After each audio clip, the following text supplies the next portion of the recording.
Olá, eu sou Fernando Gomes, sou pesquisador no CEM, no Centro de Estudos da Metrópole, e hoje eu vou falar para vocês do painel cadastral do IPTU. O painel cadastral do IPTU ele surgiu de um acordo de cooperação técnica entre a Secretaria Municipal de Urbanismo e Licenciamento, através do GeoInfo, da coordenadoria que cuida do GeoSampa, e o CEM, no sentido da gente promover o uso de grandes volumes de dados. E desses dados é o IPTU de São Paulo, que a gente pode fazer download através aqui desse menu, na aba de cadastro. Então, a gente procura aqui cadastro. Eles estão disponíveis aqui, o cadastro do IPTU, desde 1995. Então, são muitos dados. De 1995 a 2023, a gente tem cerca de 86 milhões de registros. E ele não é trivial para um pesquisador, para um servidor público, ou mesmo para um estudante poder acessar. Partindo, então, dessa necessidade e também aliado ao acordo de cooperação técnica, nós do CEM desenvolvemos uma pesquisa e um painel onde é possível consultar todos esses registros desde 1995 até 2023, através dessa barra cronológica aqui em cima. Então, essa é a dimensão temporal que a gente pode navegar aqui no nosso sistema de maneira muito mais fácil, espacializada, e sem a necessidade de baixar todas essas informações. A gente também tem alguns tipos de agregação espacial, onde a gente pode mudar por subprefeitura, distritos, zonas de origem e destino para entender a acessibilidade e também as áreas de ponderação do censo, que é muito importante para a gente fazer os cruzamentos com os dados do censo de 2010 e futuramente vai ser atualizado também para o censo de 2022. Então, a nossa solução ela é uma solução livre que foi desenvolvida, ela é possível acessar através do GitHub também. A gente pode acessar o site do GitHub, na página do Centro de Estudos da Metrópole. A gente tem aqui todo o código-fonte disponível também para ele ser reproduzido, estudado e até replicado em outras cidades, no caso disso acontecer. Aceitamos as contribuições e pedidos de novas funcionalidades por lá também são sempre bem-vindos. Fora essa dimensão cronológica, que ela atualiza o mapa instantaneamente à medida com que a gente vai mudando, a gente pode selecionar os atributos também, né? Aqueles atributos que eles já vêm nos dados originais do IPTU e alguns outros atributos inusitados, como o CA, por exemplo, né? O coeficiente de aproveitamento, que é um índice urbanístico da morfologia urbana, assim como a taxa de ocupação, que são inusitados e que foram calculados a partir desse IPTU, né?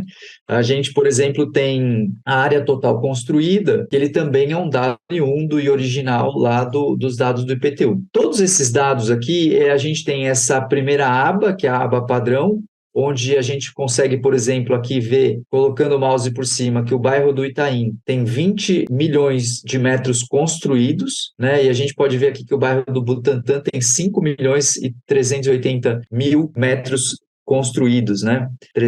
5 quilômetros construídos, vamos dizer assim. No entanto, a gente pode também analisar essa diferença durante o tempo. Então, por exemplo, de 1995 para 2023, por exemplo, o bairro do Itaim, que pela escala é o que houve mais aumento de área construída na base fiscal, ele teve um aumento de 11 quilômetros quadrados construídos. Essas informações elas são muito interessantes, né? A gente, mais uma vez, podemos desagregar isso por zona OD, por exemplo, né? Aí a gente vê aqui algumas zonas que têm maior aumento, outras menores, enfim, e além disso tudo, no caso dos atributos, o atributo escolhido, ele tem aqui a informação que a gente pode saber como que aquilo foi calculado.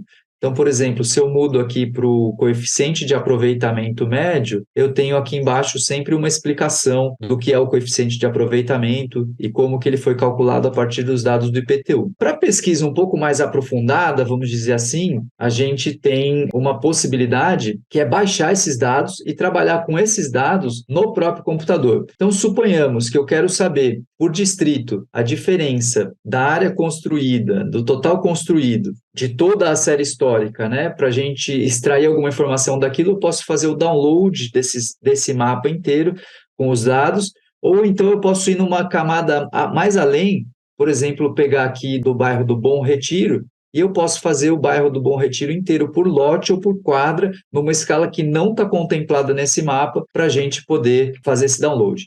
A gente, além disso, tem esse link aqui embaixo, que ele direciona direto para o nosso GitHub, e ali a gente também tem alguns outros dados mais desagregados, dados completos para serem trabalhados num nível mais, vamos dizer assim, mais profundo de pesquisa.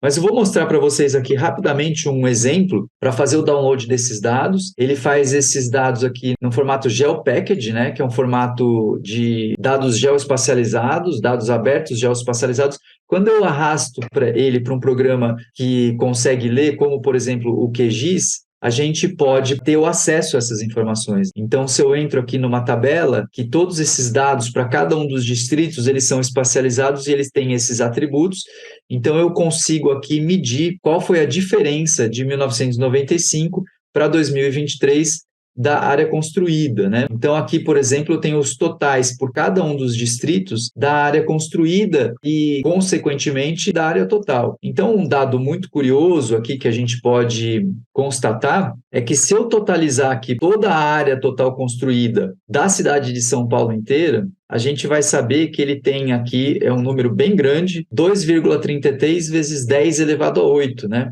Então, a gente tem esse número aqui, que é um número gigantesco. A gente pode abrir mão aqui e pegar uma calculadora para fazer esse cálculo.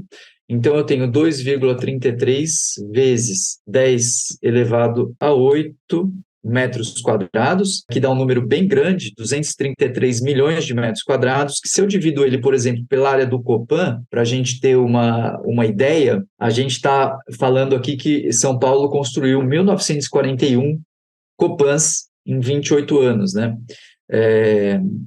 Esse número ele é bastante grande, se a gente, por exemplo, dividir por 28, que é a quantidade de anos, são quase 70 Copans por ano, né? E 365 dias dividido por 70, a gente está falando aí um pouco mais do que a cada 5,21 dias, ou seja, a cada 5 dias, mais ou menos, a cidade constrói um Copan, que é uma informação que a gente acabou divulgando através do release, que é uma informação bastante impressionante e que a gente acaba não podendo ver sem um tipo de ferramenta como essa do Dash do IPTU, né? Como eu já falei para vocês, esse é um produto que ele está em pleno desenvolvimento, porque ele está na versão 0.5. Nós esperamos com esse vídeo e com as ações que a gente tem feito na mídia e através de divulgação científica, que a gente consiga que vocês abram bastante issues, né? Issues são novas funcionalidades, novos desejos de funcionalidade. Aqui tem muito código feito de análises, dessas próprias análises. Então, ele é um sistema que a gente espera que recebeu o feedback da comunidade científica, dos servidores públicos, dos estudantes, para que a gente consiga, mais uma vez, democratizar esse dado muito importante para a cidade e que ele estava lá um pouquinho escondido pela falta de facilitação de acesso a eles. Então, a gente espera com essa ferramenta a gente democratize, amplie e consiga extrair mais inteligência dos dados abertos da cidade de São Paulo. Muito obrigado.